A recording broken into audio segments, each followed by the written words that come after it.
Hi, I'm Mike Demergis for RotoExperts.com and the Xlog.com. That's THEXLOG.com. This is Tiki Barber, and welcome to the show. Tiki, first let's start off with the NFC, where the New York Giants head out west for an old-school rivalry. The Giants against the 49ers, some classics through the years. Take us first back to 2002. You're bringing up some bad memories, Mike. In 2002, we as a Giants team were on a significant roll, especially offensively. And we get to San Francisco, we establish a huge lead, 17 points, maybe even 24 points, and all of a sudden, things started to fall apart and unravel. And that's one of the challenges with playing a road game in the playoffs. Once momentum shifts against you, especially with the opposing crowd beating down on you, it's very hard to get it back.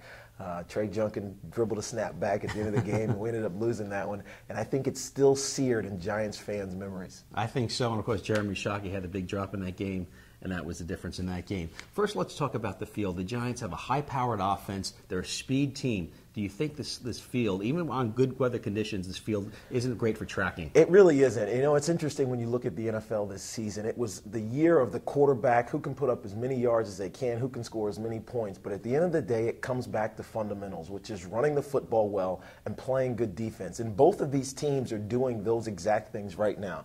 The Giants, after some inconsistencies during the year defensively, have started to play great. They've gotten healthy on their front four. And San Francisco didn't give up a rushing touchdown for 15 weeks this year. So the fundamentals on that side of the ball are correct. The challenge, I think, for both teams is going to be how do you contain the opposing team's running back. Obviously, Frank Gore is such a stud, has always been a stud for the San Francisco 49ers. And Brandon Jacobs and Ahmad Bradshaw for the New York Giants, while not having great number seasons, have had some very timely performances when it counted, especially last week against the Green Bay Packers. Now let's talk about that running game for the Giants first off. Like you said, they had timely runs. What I found interesting was they looked away from where the run was initially going to go, and they cut back. As a running back, talk about backs cutting back. Well, like you know, that. It's interesting because I always liken a running play to a ballet. Certain things have to happen.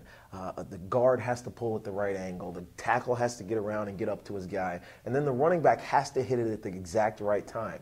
But oftentimes that doesn't happen. And when that doesn't happen, you have to always be on a scan. And if you see a defensive end on the backside playing upfield or cheating over, it opens a huge backdoor crease. And if you can take advantage of that, you usually have big runs.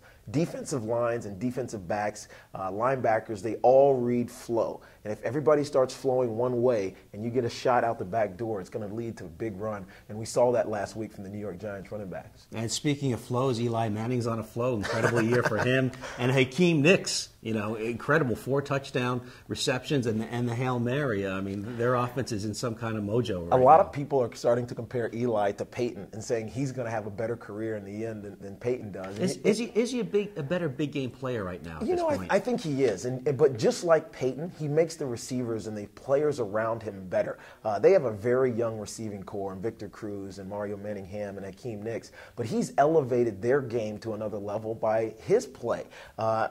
We had this discussion off camera. 4 years ago, you would have picked 25 quarterbacks before you picked Eli Manning. Absolutely. Now, I don't think you'd pick 3 before you picked Eli Manning. He's had a phenomenal season, and he's been the breadwinner for the New York Giants this year. And as they go out to San Francisco for this NFC Championship game, all eyes are going to be on him and how he performs on this big stage. And the San Francisco 49ers, a rich history of quarterbacks, Steve Young, Joe Montana, Alex Smith now. What a performance by Smith. I'm sure everybody thought once the Saints went ahead, he brought them back not once, but twice. Real coming-of-age game for Alex Smith. It really was a coming-of-age game for Alex Smith. And a lot of people try to question how long does it take a quarterback to develop and mature. Some people say 3 years. You're starting to hear it with Mark Sanchez with the New York Jets. But really, it's about 5 or 6 years before a quarterback really gets comfortable. And don't forget, Alex Smith has had about 7 coordinators in his 7-year career now. But he's starting to feel comfortable with himself. He's starting to know his role on his team, which is a lot of times to hand the ball off.